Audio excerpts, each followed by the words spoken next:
But some 60% of millionaires living in Britain believe that life would be better abroad, according to a survey of 1,000 of the nation's wealthiest. It found that 53% would be more likely to leave if Rachel Reeves, the Chancellor, pressed ahead with a wealth tax.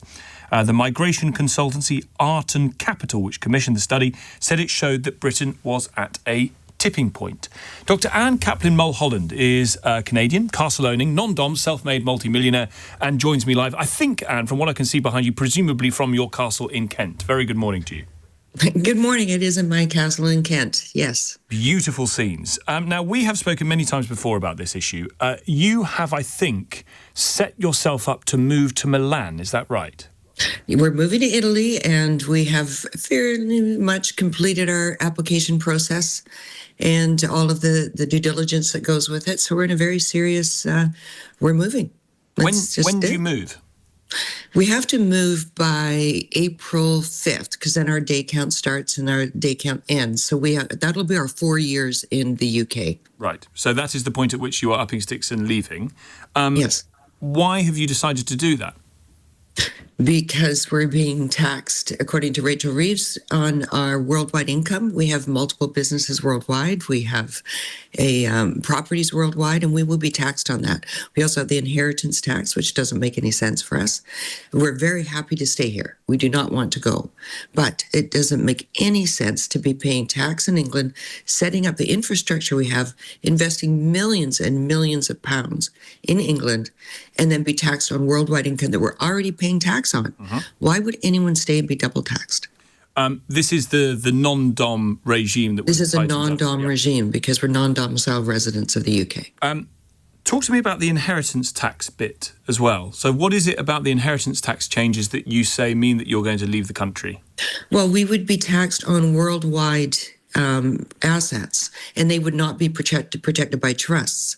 And so when you're people like us that have built companies, legitimate companies worldwide, and then we do have trusts that protect some of our assets for our children. That's how we've built up our structure. This is not a tax dodging scheme. It's just how we built our structures for our 6 children. That those would not be protected. They would be taxed with inheritance tax by the UK because we're residents. There are lots of people listening to this now, almost certainly screaming at their radio, saying, well, if you really like this country so much, you would do your bit to pay a bit more in the transfer of your wealth to your children, for which they have done nothing other than the great luck of being your child, to help with the NHS, the roads, the schools that people will use. We're not talking about the UK assets. We're talking about the worldwide assets. Why would anyone stay in a country when you're going to be taxed in that country? We can very easily leave, move to Italy, and then we're not subject to tax worldwide. It's a business decision. It doesn't make any sense to do that. And now we're going to be paying tax on our investments in Italy. We'll be paying tax on any income we make in Italy. And we're paying $200,000 per year to stay in Italy. Now, if we were told, stay here in the UK, pay the $200,000 here, that would make more sense. Plus, if we were asked to invest in the UK, which we do.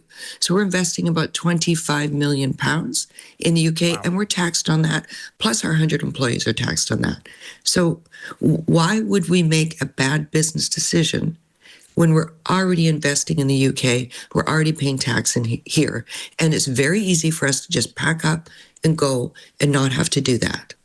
And that's what all the other non-domicile millionaires and billionaires are doing, because it doesn't make any sense.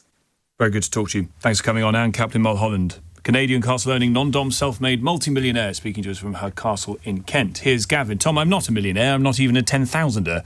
And even I know I would be better to live abroad. The only difference is I don't have a choice to go there. My heart definitely doesn't bleed for the lady who you've been speaking to.